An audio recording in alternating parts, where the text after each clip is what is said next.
বানাচ্ছি মাছের পাতলা ঝোল।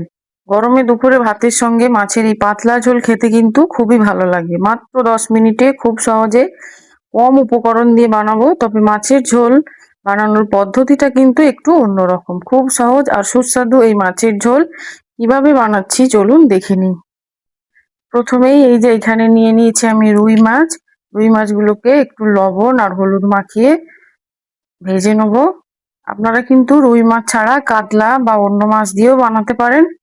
দেখুন একটু লবণ আর হলুদটা আমি খুব ভালোভাবে মিশিয়ে নিচ্ছি। এবার গ্যাসের ওভেনটা অন করে একটা কড়াই বসিয়ে দিয়েছি। কড়াইটা গরম হলে ওর মধ্যে দিয়ে দিচ্ছি 4 টেবিল চামচ পরিমাণ সরিষার তেল। তেলটা একটু গরম হলে ওর মধ্যে দিয়ে দেবো 1/2 টেবিল চামচ লবণ। লবণটা দিয়ে তেলটাকে খুব ভালোভাবে কড়াতে ছড়িয়ে দিচ্ছি। লবণটা দেওয়ার কারণ হচ্ছে মাছটা কড়াইয়ের মধ্যে লেগে না যায়। আপনারা অবশ্যই মাছ ভাজার আগে তেলে একটু লবণ দিয়ে দেবেন।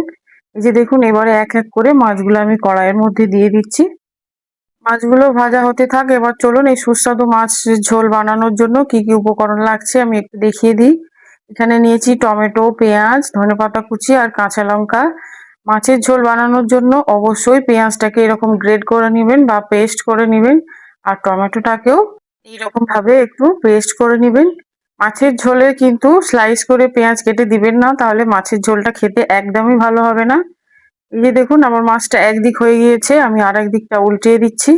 এইভাবে আমি দুই পাটটা ভেজে নিচ্ছি। খুব ভালোভাবেই ভাজা হয়ে গিয়েছে। এবার চলুন একটা প্লেটের মধ্যে উঠিয়ে নিই। এই যে দেখুন আরেকজনকে কিছুতেই ছাড়বে না। এবার মাছগুলো ভাজা হয়ে গিয়েছে। ওই কড়াইয়ের মধ্যেই আমি দিয়ে দিচ্ছি এই যে পেঁয়াজটাকে গ্রেট করে রেখেছিলাম। পেঁয়াজটা খুব ভালোভাবে আমি লাল করে ভেজে নেবো। আমি গ্যাসের ফ্লেমটা একদম হাই করে পেঁয়াজটাকে খুব ভালোভাবে ভেজে নিচ্ছি।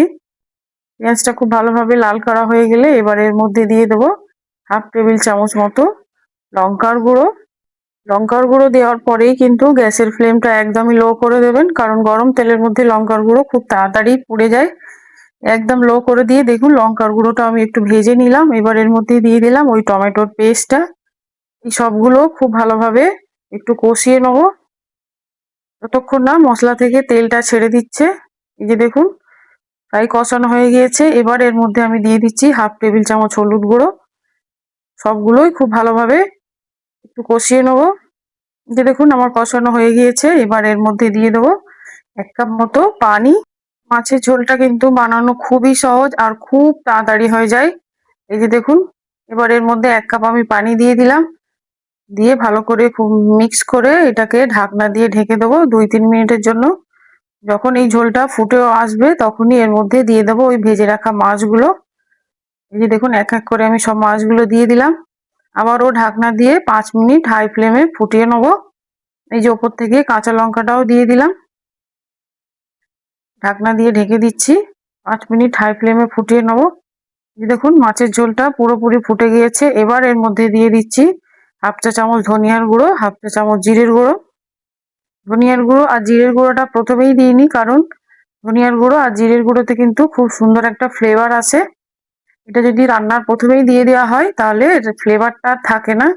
এটা ঠিক হয়ে আসার কিছুক্ষণ আগে দিলে এর ফ্লেভারটা কিন্তু খুব সুন্দর থাকে। এবার একটু দেখে নিলাম লবণটা কিরকম আছে। লবণটা একটু কম ছিল, তাই একটু দিয়ে আবারও ঢাকনা দিয়ে ঢেকে দিলাম। এই যে দেখুন মাছের ঝোলটা একদম রেডি হয়ে গিয়েছে আর এর কালারটাও কত সুন্দর আছে। এবার এর মধ্যে দিয়ে দেবো সবশেষে ধনেপাতা কুচি। ধনেপাতা কুচি দিয়ে গ্যাসের ফ্লেমটা অফ করে আমি ঢাকনা দিয়ে কিছুক্ষণের জন্য রেখে দেবো। চলুন এবার একটু সার্ভ করে নিই। দেখুন আমার গরমে একদম স্বাস্থ্যকর সুস্বাদু মাছের ঝোল পুরোপুরি রেডি হয়ে গিয়েছে। আশা করছি আমার আজকের রেসিপি খুবই ভালো লেগেছে। ভালো লাগলে একটা লাইক করে অবশ্যই আমাকে কমেন্ট করে জানাতে ভুলবেন না। আর বেশি বেশি শেয়ার করে দেবেন।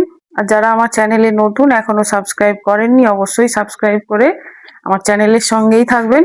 আবারও নিয়ে আসবো অন্য এক রেসিপি। আর এই রেসিপিটা ফলো করে অবশ্যই একবার মাছের ঝোল বানাবেন। সবাই ভালো থাকবেন। আল্লাহ হাফিজ।